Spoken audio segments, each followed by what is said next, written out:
이사야 46장부터 48장까지의 내용은요, 바벨론의 멸망에 대한 이야기를 다루고 있습니다.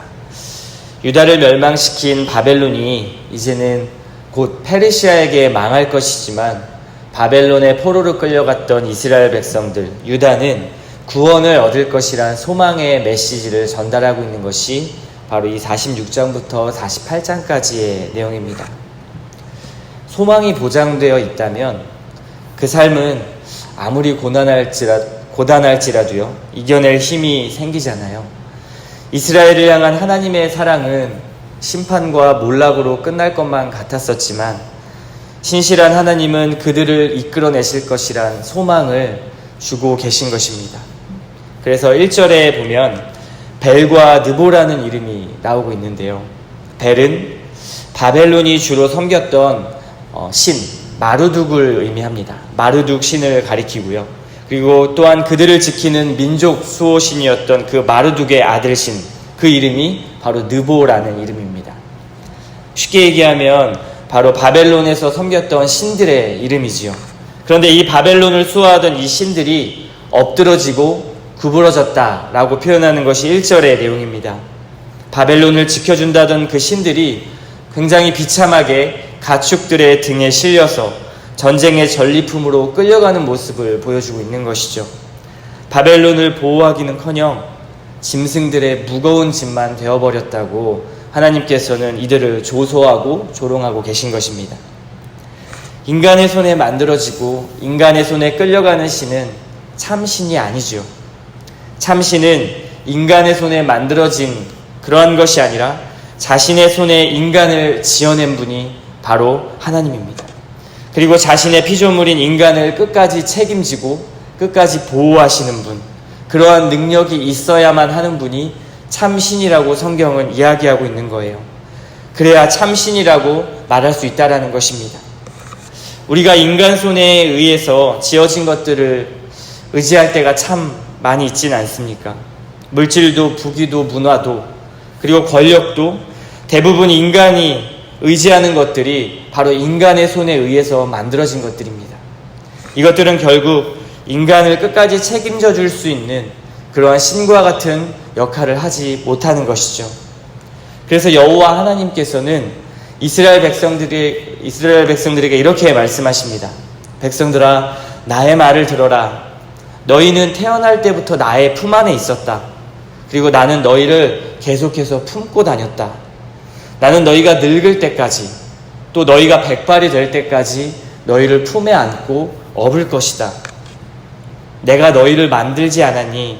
내가 끝까지 너희를 책임지고 구원해 줄 그러할 참신이다 라고 하나님께서는 이렇게 말씀하시는 겁니다.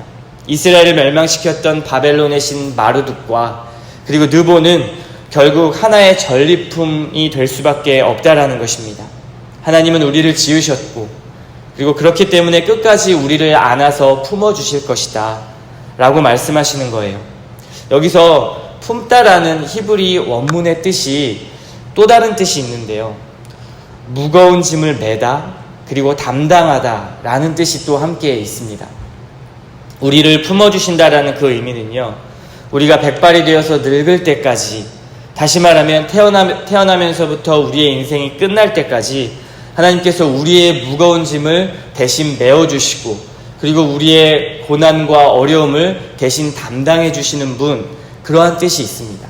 그래서 하나님께서는 우리를 백발이 될 때까지 품어주신다. 그것은 우리의 인생을 결국 책임져 주시고 함께 하시고 보호하신다라는 뜻이죠. 이 품다라는 이 단어는요, 이사야 53장에서도 쓰여졌습니다. 예수님께서 우리의 죄악을 담당하셨도다 라고 하실 때 그 담당, 그 단어가 바로 이 단어와 같은 단어입니다. 그래서 지금 이스라엘은 바벨론 포로라는 공궁 속에 처해 있고 어려움 속에 처해 있지만, 하나님이 끝까지 보호해 주실 것이란 위로의 메시지를 우리에게 주고 있는 것입니다. 이런 하나님을 다른 어떤 신과 그리고 다른 어떤 무엇과도 당연히 비교할 수가 없는 것이죠. 왜냐하면 이들의 신은 자신들의 주머니에서 금을 가지고 그리고 은을 가지고 만들어낸 그러한 헛된 신이기 때문에 그렇습니다. 이것은 무능한 것들이어서 움직일 수도 없고요. 그리고 고통 속에 있는 그 백성들이 아무리 부르짖어도 능히 응답할 수 없는 그러한 헛된 것이란 것입니다. 고난에서 백성을 구해낸다라는 것은 이 신들에게는, 아니 이 우상들에게는 결코 허황된 꿈일 수밖에 없다라고 고발하는 것이 이 내용입니다. 죽어있는 금신상이 사실 무엇을 할 수 있겠습니까? 그것에 빌고 제사하는 것이 의미가 없는 것이죠. 우리는 엘리야 선지자가 바알과 아세라상과 그 우상을 섬기는 그 선지자들과 대결하는 장면을 우리는 보았었습니다. 그리고 기억하죠. 오직 생명이 있는 신, 그리고 오직 세상을 통치하는 그 신은 바로 하나님뿐이다라는 것을 보았습니다. 이미 그 말씀을 통해서 우리는 하나님이 진정한 왕이시며 하나님이 진정한 세상을 다스리시는, 통치하시는 왕이라는 것을 보았습니다. 바벨론의 우상도 아세라상이나 바알신과 같이 무능하다라는 것을 본문은 보여주고 있는 것입니다. 그래서 8절에서는 이렇게 말씀합니다. 이 패역한 자들아 라고 말씀하시면서 반역으로 하나님 앞에 죄를 지었던 이들에게 이 중요한 하나님의 말씀을 기억하라 라고 천명합니다. 그리고 한 번 더 강조하는 것은 이 일을 마음에 두라 라고 이야기하고 있죠. 옛적 일을 기억하라 라는 9절의 말씀을 한번 보십시오. 그래서 장부가 되라는 것은, 이 뜻은요, 담대하라 라는 뜻을 가지고 있습니다. 다시 말하면 망설이지 말고 이제 여호와 하나님 앞에, 하나님 편에서 담대하라 라고 말씀하시는 거죠. 이것을 새번역 성경에서는 확고하게 서라 라고 번역합니다. 장부가 되라 또는 담대하라, 여호와 하나님 편에 서서 확고하게 서라 라는 뜻입니다. 세상 그 어떤 편도 아닌 하나님 편에 서서 확고하게 서서 흔들리지 말고 좌로나 우로나 치우치지 말라는 것입니다. 이스라엘 백성들에게는 확실한 하나님이 계셨죠. 그들의 조상의 하나님, 그들을 출애굽해내시고 구원해내신 그 하나님이 계셨습니다. 그리고 그들은 경험했었습니다. 그리고 수 없는 불순종과 그들의 반역 가운데서도 신실하신 하나님께서 그들을 인도하시고 긍휼 가운데 계속해서 그들을 보호하셨습니다. 그러한 하나님을 다시 한번 너희는 기억하라. 그러한 하나님을 다시 한번 너희는 마음에 두라. 그러한 하나님 편에 확고하게 서라 라고 이야기하는 것입니다. 옛적에 그 하나님의 그 은혜를 기억할 때 이스라엘의 하나님이 진정한 하나님이시고 참 신이라는 것을 다시 한번 상기하라는 말씀이죠. 한번 보십시오. 우리 마음에는 무엇을 두고 있습니까? 무엇을 마음에 늘 두고 있습니까? 그리고 무엇을 기억하며 살아가는지를 우린 이 시간 돌아보아야 할 것입니다. 세상의 많은 것들은 강력하게 우리를 이끌어가고 있지요. 그리고 그것에 우리는 어쩔 수 없이 그렇게 산다.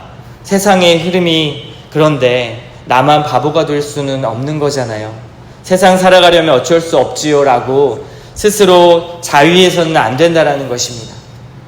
이것이 곧 우상을 의지하는 것이라고 성경은 이야기하고 있어요. 우리는 하나님 편에 늘 확고히 서 있어야만 하는 것입니다. 그 강한 세력을 자랑하던 바벨론의 군대, 그 바벨론의 군대가 어떻게 되었다고 이야기합니까? 그들도 결국에는 멸망해 버렸습니다. 세상의 절대 권력, 절대 강자, 그것은 존재하지 않습니다.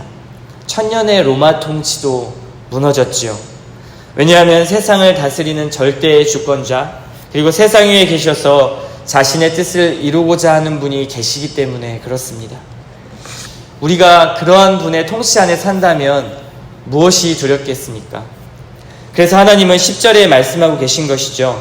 내가 시초부터 종말을 알리며 아직 이루지 아니한 일을 옛적부터 보이고 이르기를 나의 뜻이 설 것이니 내가 나의 모든 기뻐하는 것을 이루리라. 참 하나님께서 자신의 기뻐하는 뜻을, 그리고 자신의 계획을 이루시는 분이 바로 하나님이라는 것입니다. 11절에 동쪽에서 사나운 날짐승을 부르고 먼 나라에서 나의 뜻을 이룰 사람을 부를 것이라 라고 말씀하시는데요. 그리고 그 계획을 이루신다고 말씀하시는데 여기서 11절의 이 날짐승 그리고 즉 하나님의 계획 가운데 부르는 이 사람은요 바사왕 고레스를 이야기하고 있습니다. 하나님이 고레스를 통해서 즉 이방 나라의 왕을 통해서 이스라엘의 구원 계획을 이루고 계신 것을 이렇게 예언하고 있는 것이지요. 그래서 12절의 말씀처럼 비록 마음이 완악하여 공의에서 멀리 떠나버린 그 반역자들, 다시 말하면 이스라엘에게 하나님은 그 은혜 가운데 지체하지 않으시고 구원을 베푸신다라는 것입니다. 왜냐하면 그것이 하나님의 기뻐하시는 뜻이기 때문에 그래요.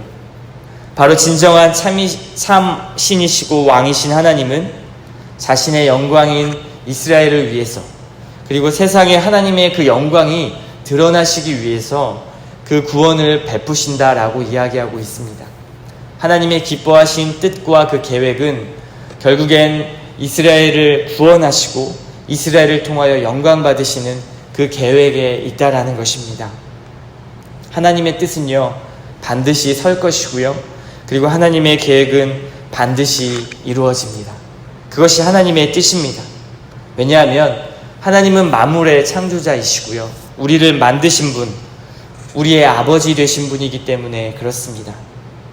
여러분, 오늘 말씀을 통해서 우리 삶 속에서 우리를 지배하고 우리를 통치하고 있는 그러한 신이 누구인지를 돌아보기를 원합니다. 실제 내 삶에 가장 큰 영향력을 끼치고 있는 그 어떤 것이 있습니까? 그것이 혹시 마르둑과 그리고 느보와 같이 인간의 손에 지어져서 인간의 손에 실려가는 그러한 전리품과 같은 것들이 아닙니까? 오늘 4절의 말씀처럼 우리의 인생의 시작과 끝까지 하나님께서 계신 그 우리의 왕 되신 그분이 우리를 품으시고 그리고 우리의 인생을 담당해 주시고 그리고 우리의 무거운 짐을 끝까지 책임지고 내어주시는 분이라는 것을 다시 한번 기억하시기를 바랍니다. 그것을 마음에 두셔서요 하나님의 뜻과 그리고 계획에 동참하는 그런 저와 여러분 되기를 소망합니다. 우리에게는 그래서 늘 소망이 있습니다.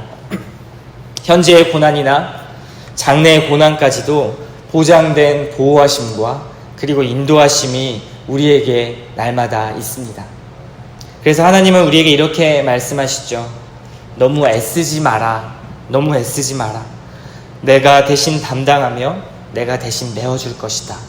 이렇게 말씀하시는 것이 오늘 본문의 내용입니다. 오늘 이것을 위해서 우리 이 아침에도 함께 기도하는 시간을 가졌으면 좋겠습니다.